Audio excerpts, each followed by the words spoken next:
বন্ধুরা কেমন আছো সবাই? আশা করছি সবাই খুব ভালো আছো। তো আজ পূর্ণিমার দিন আমি সারাদিন কি করলাম তো তোমাদের কাছে সেটা শেয়ার করছি দেখো। তো আজ আমি সকাল সকাল ঘুম থেকে উঠেই প্রথমে বেডটা পরিষ্কার করে চুলটা খুলে নিচ্ছিলাম, তারপরে দেখো ব্রাশ করে মুখ হাত পা ধুয়ে চলে এসেছিলাম। তো আমাদের যেহেতু দোকান রয়েছে তো সেখান থেকে একটু মন হচ্ছিলো চা খাওয়ার জন্য। তো চা আমি খুব সব দিন খাই না, তো বিস্কুটের লোভেই চাটা আর কি নিয়ে নিয়েছিলাম।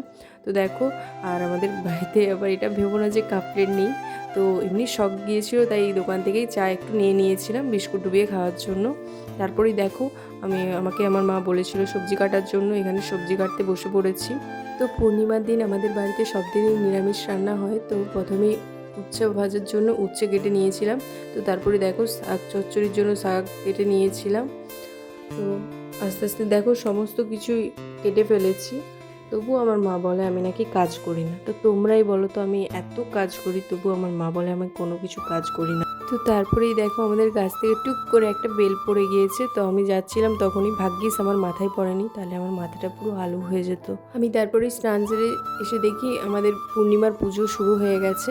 তো আমাদের পূর্ণিমার পুজোতে আমাদের মন্দিরে সবসময় সব দিনই আর কি ভোগ নিবেদন করা হয়। তো এদিকে দেখো ভোগ নিবেদন করার পরে আমি এত পেটুক পুজোও সামলাতে পারিনি, খেতে বসে পড়েছি প্রসাদ নিয়ে। তো তারপরে আমার মা আমাকে ডাকলো। তো রাস পূর্ণিমা যেহেতু ঠাকুর কে দোলাতে হয়, তাই আমার মাও আমাদের গোপাল সোনাকে দোলাচ্ছে, তাই আমিও একটু ভিডিও ক্যাপচার করে নিলাম তোমাদের সাথে শেয়ার করার জন্য। তো তারপরেই দেখো আমরা দুপুরের খাওয়া দাওয়া করতে সবাই মিলে বসে পড়েছি। তো আজকের মতো এখানে ভিডিওটা শেষ করলাম। অবশ্যই সকলের ভালো লেগে থাকলে লাইক কমেন্ট শেয়ার করবে। আর আমার রিক্তা ঘোষ নামে ইউটিউবের চ্যানেল রয়েছে, সবাই একটু সাপোর্ট করো আর পাশে থেকো।